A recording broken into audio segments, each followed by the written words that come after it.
Hello everyone, welcome back to my YouTube. This is my weekly Mandalorian review. Today is going to be Series 2, Episode 4, Chapter 12, The Siege.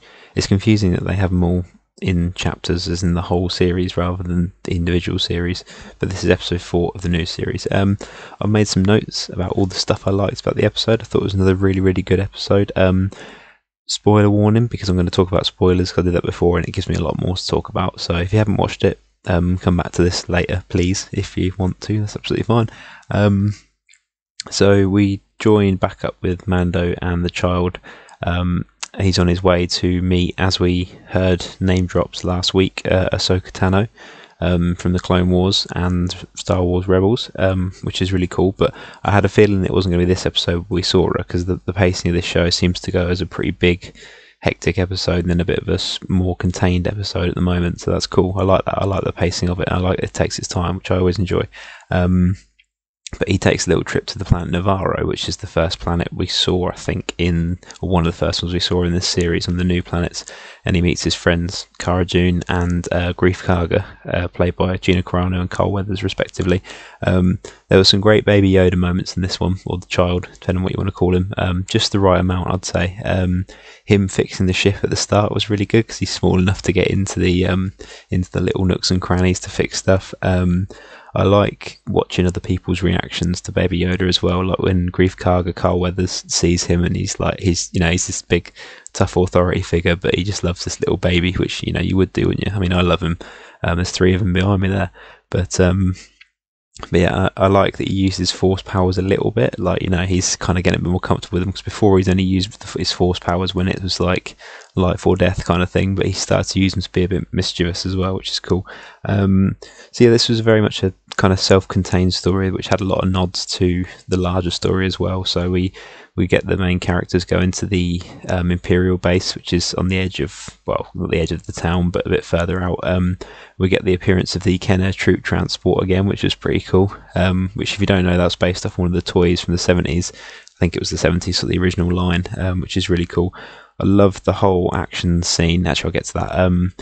The little reveal of what they were using the child for. I like the little M count. There's some way of them saying midi-chlorians without saying midi-chlorians. And there's the little kind of hint to what they've been working on. And I think some people speculated they were early Snoke clones in the tanks, which is, it was vague enough to where you could draw that conclusion. I don't know. Like, it's cool if it is, and it's cool if it's not. I don't mind if they leave it unanswered, really, and they've moved on to doing something else. But it would kind of make sense. But I don't think this show needs to link to the films as such. Like, in any kind of broad way, I'm happy with it being its own thing. But then also I'm happy with it linking to the films. I don't mind. I really like they seem to be falling in line with sort of the Clone Wars and Rebels, which is the same continuity, but it has kind of its own sort of characters and kind of vibe and that kind of thing, which I really like. And as I was saying, like, Dave Filoni Ahsoka is his character, and he's directing the next episode, and I think he wrote it as well. So that's how I kind of knew that we'd be getting Ahsoka then. This episode actually was directed by Carl Weathers as well, which was pretty cool. As well as being, one of the main characters in this episode. But yeah, the whole chase scene with the troop transport and the speeder bikes was brilliant. I really like that. And one thing this series does well is it makes stormtroopers quite threatening in some ways, because there's always the running joke that stormtroopers have bad aim, which is a bit of almost an urban myth. But in this series, they've kind of embraced that joke. But also, stormtroopers are still a threat, and TIE fighters as well. Because normally when we see TIE fighters, they're in space combat, and they're just small one-man expendable things sort of thing. They're not as as effective as X-wings are, and that's normally what we see them against. But they're a bit more of a threat in this. Like when the TIE fighters take off and chase the troop transport, that's when they're like, oh no, we're in trouble here, kind of thing. I like the way the wings fold. I don't think that's ever been done before, but that's pretty cool.